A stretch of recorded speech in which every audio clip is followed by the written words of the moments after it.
এবারে অস্কারের 6টি বিভাগে মনোনয়ন পেয়ে 5টিতেই পুরস্কার জিতেছেন আনোরা। এর মধ্যে আছে সেরা সিনেমা, সেরা পরিচালক, সেরা অভিনেত্রী, সেরা মৌলিক চিত্রনাট্যের মতো গুরুত্বপূর্ণ পুরস্কার। এত পুরস্কার জেতা সিনেমাটিতে আসলে কি আছে? আনোরার উত্থান 2024 সালের 21 মে কান উৎসবে প্রিমিয়ার হয় সিনেমাটির। প্রদর্শনীর পর 10 মিনিট ধরে দর্শকের স্ট্যান্ডিং ওভেশন পায়। উৎসব শুরুর আগে সিনেমাটি নিয়ে তেমন কথা শোনা যায়নি। মাত্র $60 লাখ স্বাধীন ঘরানার সিনেমাটি যে কানের স্বর্ণপাম জিতবে তখন কে ভেবেছিল? কিন্তু কানের সমাপনী দিনে হেভিওয়েট নির্মাতাদের সিনেমা পেছনে ফেলে সেরা ছবি হয় আনোরা। এরপর সিনেমাটি নিয়ে সেভাবে আলাপ হয়নি। আনোরাকে নিয়ে আবার আলাপ শুরু হয় চলতি বছর, যখন একটার পর একটা পুরস্কার জিতেছিল শন বেকারের সিনেমাটি।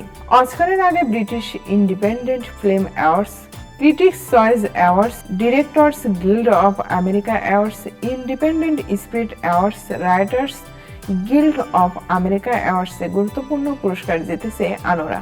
কি নিয়ে? সিনেমা কুখ্যাত রাশিয়ান গ্যাংস্টারের ছেলে এক স্টেপ ড্যান্সারের প্রেমে পড়ে। দুজন বিয়ে করে, কিন্তু সেই গ্যাংস্টার বিয়ে মেনে নেন না। এমন গল্প নিয়ে শন বেকারের সিনেমা আনোরা। গত বছর কান উৎসবে স্বর্ণপাম জেতা সিনেমাটি আদতে নিম্নবিত্ত মানুষের জীবনের বাস্তবতা আর তাদের স্বপ্নের টানাপোড়েনের গল্প, সঙ্গে সিনেমার পরতে পরতে লুকিয়ে থাকা ডার্ক হিউমারেরও প্রশংসা করেন সমালোচকেরা। বিয়ের ভিডিও থেকে অস্কার, অনেকদিন যৌনকর্মী ও পর্ণ তারকাদের নিয়ে গবেষণা করেছেন শন বেকার। তার সিনেমায় তাই বারবার উঠে আসে যৌনকর্মীদের গল্প আর আসে অভিবাসী মানুষের কথা। এ প্রসঙ্গে গত বছরের কানের পুরস্কার জেতার পর শন বলেন, তারা আমাদের সবাইকে মুগ্ধ করেন। 2000 সালে 4 লেটার অ্যাওয়ার্ডস দিয়ে পরিচালনা শুরু করেন শন। 25 বছর পর এসে জিতলেন সেরা নির্মাতার অস্কার।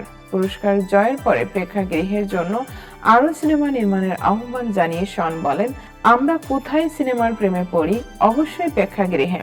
শনের হাতে পুরস্কার তুলে দেন নির্মাতা কোয়েন্টিন ট্যারান্টিনো। এই কোয়েন্টিনের cinema once upon a time in Hollywood এ মাইকি ম্যাডিসনকে দেখে আনোরা করার সিদ্ধান্ত নেন শন। তাই নির্মাতার প্রতি কৃতজ্ঞতা জানিয়ে শন বলেন, কোয়েন্টিন যদি ছবিতে ম্যাডিসনকে না নিতেন তাহলে আনোরা হতো না। ম্যাডিসনকে নিয়ে উচ্ছ্বাস। বয়স মোটে 25। এর মধ্যেই অস্কারের সেরা অভিনেত্রী পুরস্কার পেলেন মাইকি ম্যাডিসন, তাও আবার ডেমি মুরের মতো প্রতিদ্বন্দ্বীকে হারিয়ে। তার জন্য এর চেয়ে ভালো শুরু আর কি হতে পারে? সিনেমার যৌনকর্মী অ্যানির ভূমিকায় অভিনয় করেছেন তিনি। ক্যারিয়ারের শুরুর দিকে জটিল একটি চরিত্রে পর্দায় সফল রূপায়ণ করে সমালোচকদের প্রিয় পাত্র বনে গেছেন ম্যাডিসন।